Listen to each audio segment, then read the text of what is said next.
What if the most powerful piece of propaganda in American history wasn't a speech, wasn't a poster, wasn't a war? What if it was something you touched today? Something you handed to a stranger without thinking? Something so familiar you stopped seeing it completely? You have probably held 1,000 of them. You have read exactly none of them. Because if you had, you would have noticed that the most handled object in the Western world is covered in symbols nobody agreed on, mottos nobody translated, and an eye that isn't watching God, it's watching you. The year is 1776. America is not a country yet. It is a theory. 13 colonies. No shared currency. No shared identity. No shared army that could reliably win a battle. No shared anything, except a common enemy, and a very optimistic declaration. The founders understood something that every empire before them had understood. Power needs a symbol. Not just a flag, not just a leader. A symbol that says we have always existed. We were meant to exist. Our authority is ancient, even if our nation is not. Rome had the eagle. The church had the cross. The British had the crown. America had nothing. So they built a seal, not a monument, not a palace.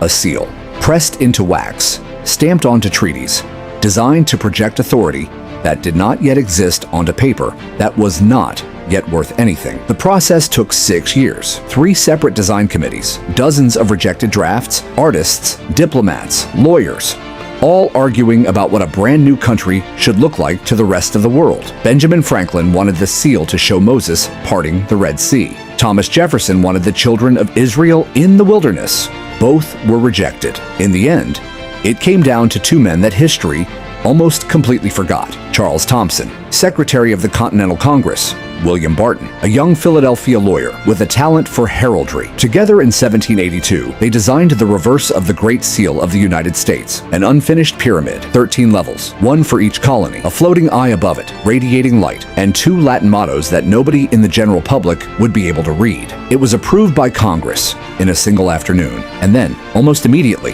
it was forgotten, locked in a drawer, stamped on official documents, invisible to ordinary Americans for the next century and a half. But while the seal sat in that drawer, the money itself was about to become a battlefield, and the first casualty was going to be someone's dignity.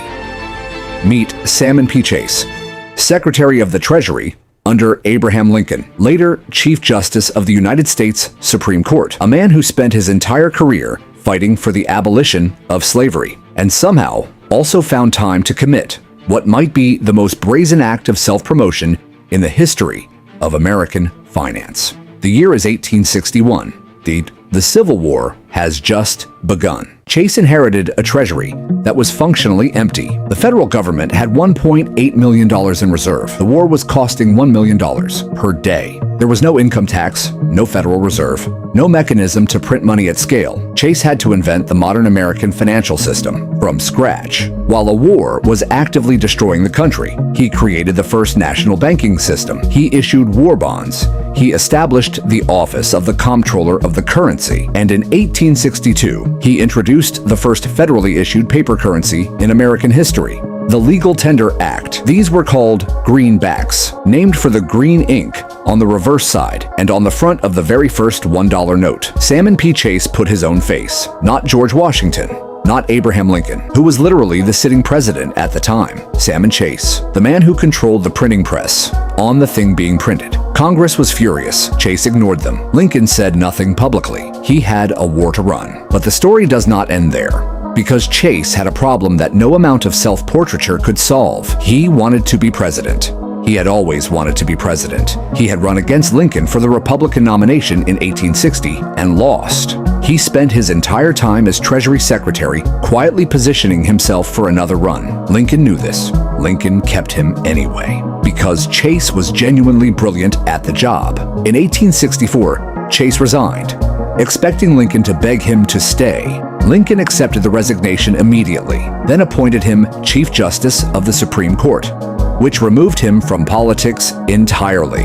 It was one of the most elegant political maneuvers in American history. As Chief Justice, Chase then ruled that the greenbacks he had created were unconstitutional. He had printed billions of dollars of them. He declared them illegal. Then the court reversed itself after new justices were appointed, and the greenbacks stayed. Salmon Chase was eventually removed from the $1 bill in 1869, replaced by George Washington. Washington had been dead for 70 years.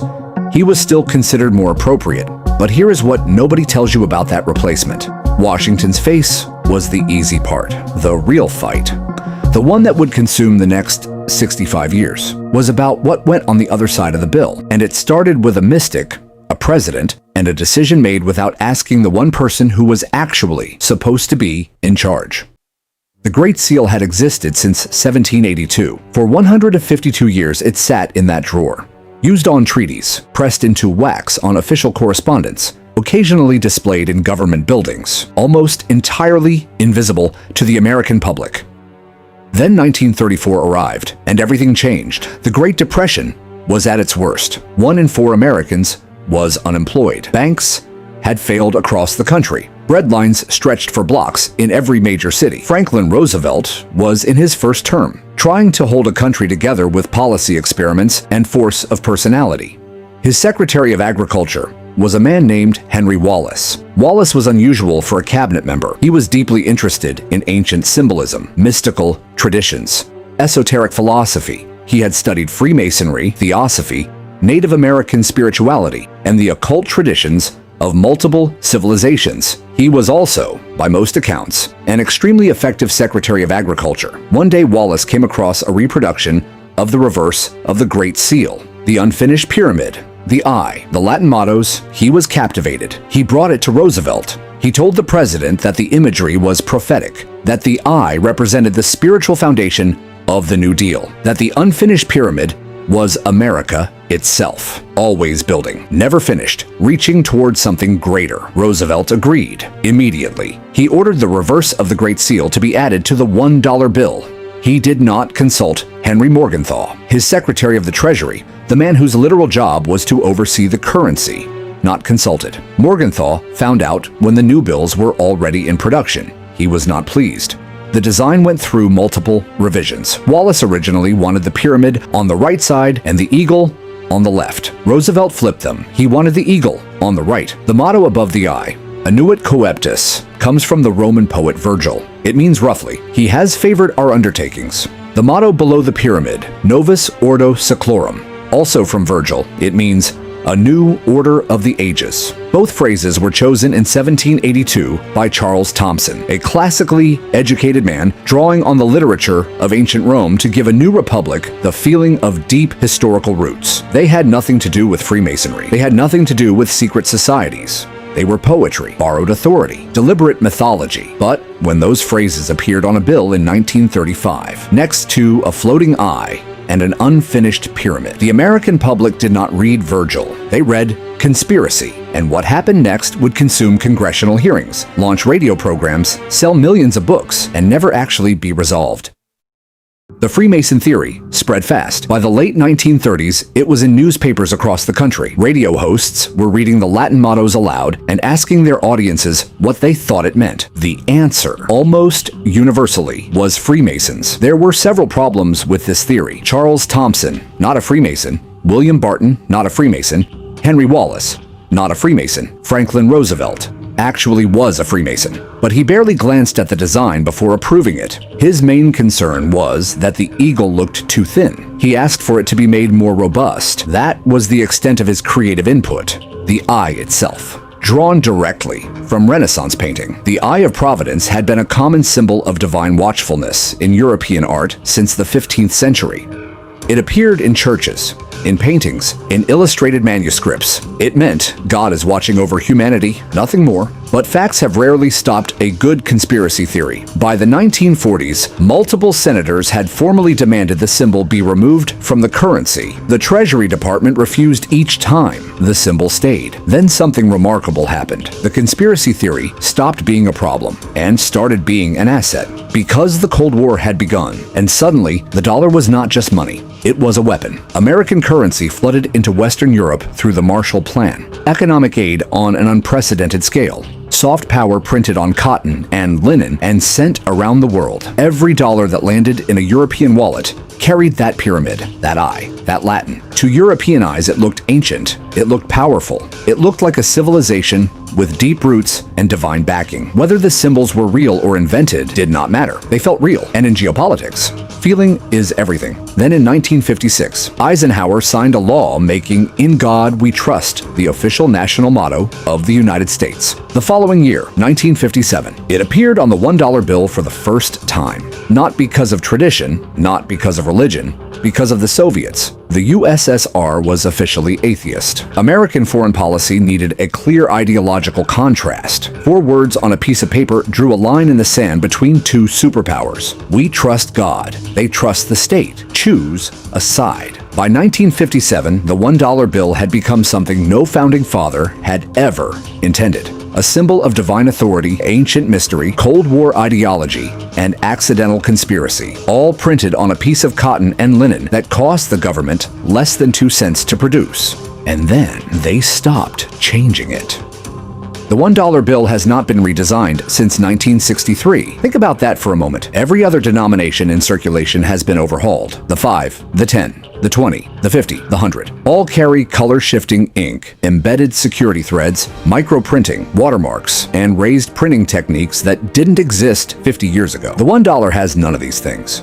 No security strip, no color, no watermark, no micro-printing, just 2 colors of ink on a blend of 75% cotton and 25% linen. The official reason is straightforward. The cost of redesigning and reprinting the entire $1 supply outweighs the counterfeiting risk. Nobody counterfeits the lowest denomination. The profit margin is essentially 0. So the most circulated piece of currency in American history, the bill that passes through more hands in a single day than any other, is protected by nothing but the reputation of the institution that prints it. The Bureau of Engraving and Printing produces approximately 3.8 billion $1 bills every year. Each one costs 1.7 cents to manufacture. The average lifespan of a $1 bill in circulation is 22 months. After that, it is too worn to be usable and is destroyed, which means that at any given moment, the bills in your wallet are temporary, but the symbols on them are permanent. Salmon Chase's face is long gone. Washington presides in silence on the front. The pyramid sits unfinished on the back. 13 levels.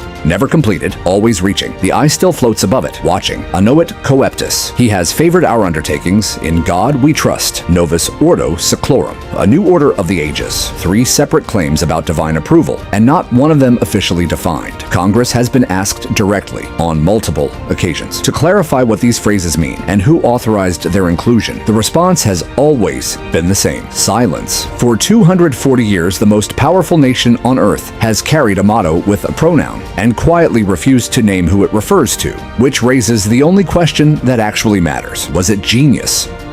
A design so deliberately vague, so open to interpretation, that every American across every generation could read into it whatever they needed to believe. The religious see God. The patriotic see destiny. The suspicious see control. The conspiratorial see shadow governments meeting in candlelit rooms. And none of them are entirely wrong, because the bill was never designed to mean one thing. It was designed to mean enough things, to hold a country together, a country that was, from its very first day, a collection of people who disagreed on almost everything, what they believed, who they trusted, what they thought the future should look like.